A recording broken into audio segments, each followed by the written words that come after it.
All right, so let's see. Welcome to Stats on Stats on Stats. This is a show where we talk about fictional characters and we discuss their stats and what we think they might be in the current edition of D&D. That is 5e. Right now, we're talking about Jack Sparrow. Now then, all right. So here's what I'm thinking.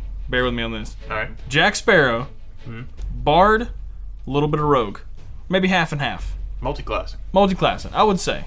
Okay. I'd say Bard because he has that charismatic sense. Like, I'll say now, his charisma is easily one of, if not his highest stats. I would say it probably is. Like, I don't even think that's really a contest. Like, I think he's just the rogue that's spec wrong. That is a possibility, actually. Like, he put all of his stuff into charisma and forgot to put most of his stuff in other stuff. Yeah. Although his dexterity, I would say. No, his dexterity is also pretty his high. dexterity is super high. Which actually, if I remember right, as a rogue, it is dexterity is your highest, charisma is your second. At least as far as the PHB goes. Like I said, he had dyslexia and he put, Yeah. So he just mixed them up. But his dexterity is still... Dyslexia works. It is now. But I will say, he definitely rolled high on everything. Like, because his dexterity has got to be at least a 17. I'm just going to say that now. 17, if not into the 20-ish range, depending. Or obviously, charisma is going to be a straight 20. Yeah, no, that's, I don't think that's in question at all. I would even go so far as to say his strength is not necessarily horrible. I would say it's probably above average, maybe a 12. I would actually disagree there. That's fine. What you thinking? I think his strength would definitely be his lowest stat. I'm not saying it's not his lowest stat. I'm just saying and that would it's probably be negative. I don't think it would be. Well, if we're going to establish a baseline, like almost every other character is stronger than him. I'm trying to think if there's anybody. I mean, it's kind of hard to say because well, to be fair, some of the people that he's fighting aren't exactly normal, like Davy Jones. I mean, while that is true and all, like Will can definitely overpower him through sheer strength. He can't beat him when he's trying to be dexterous, which would lead to the Jack has a higher dexterity. Yeah. But almost any time when he has to do a battle of strength, he loses. I'm trying to think of a battle of strength that he actually failed, because here's my thing. He failed against Will when Will threw the sword.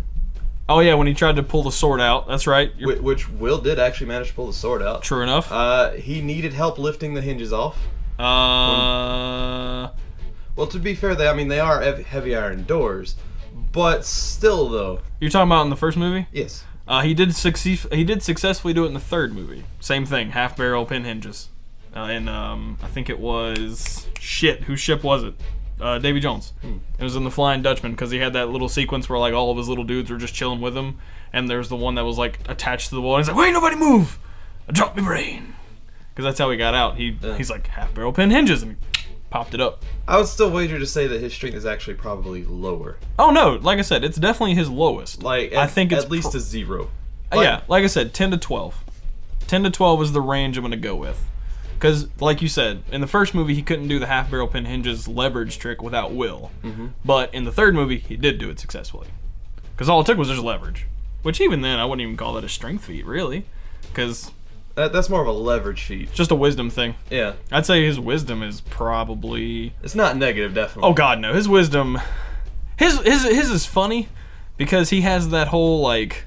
Everyone questions it. Like, do you think he plans it all out, or does he just make it up as he goes? It's like, that's the mark of a true person who is, like, very wise. At the very least. Like, I would say roughly a 16, I'd say, as far as where his wisdom would go. Like I said, he rolled high on all of his stat rolls. Yeah. I think the only thing that's, I wouldn't even say it's a negative, but I'd say his probably lowest is going to be intelligence. And like I said, that doesn't mean it doesn't get a plus to it. I just probably a 10 or 11, something like that. Maybe a 12. He probably gets a +1 for sure. I would say. I think I would agree. Although I don't know, there are instances where he'll pick up on information super quick before anybody else does, and then use that information either very quickly or later on. So that shows a strategy for planning. True. But I mean, to plan. Like I said, I didn't say it was low. Oh, no. I just figured... Actually, wouldn't wisdom be the planning stat? Because that's how you apply knowledge. Technically, yes. Because if we're going based off of D&D 5e, wisdom is, at least how I've always read it and how it's been explained, is intellect is your ability to pick up knowledge, and wisdom is your ability to use knowledge. So if you can take in information, your intelligence should be relatively high. Wisdom is, okay, what do I do with everything I've got? That's why you'll see characters who are super book smart but have no fucking street smarts at all. Because they're like, oh yes, I know for a fact that this is poison. Oh, you're going to use it on me? Shit, I didn't see that coming. I would also like to point out that he does actually exhibit one plausible feat, and that is the lucky feat. Oh god, yes. Yeah, absolutely. He has the halfling lucky one. Not the feat, like the 3 times a day thing. Yeah. He has that shit on lock every day. No, I would wager to say he only has the 3 a day, because after he uses his luck, he usually does get caught. I'm trying to think of instances. Well, look at him sailing his makeshift or his That's like right. just the first one where he comes in and then he gets around and very few people see him up until the end, and then it's just everything goes He rolled the deception with Commodore Norrington and fucked up, and that's when he's like, yeah, here you go, and he's like, pirate shit, I got caught. All right, yeah, I'll agree. Yeah, fair point. 3 times a day lucky feat. I'll give it to you on that one. That sounds about right. Yeah, I would say so. And then what else is there with him? I think that's really about all there is with Jack Sparrow, though. Like, he's a pretty, like I said, he rolled fucking high on at least 3 stats, and the other 3 were just average-ish. Yeah. On a good day, a little better on a better day, but yeah, that's where I think that's a good place to leave Mr. Sparrow. Yeah. I think so.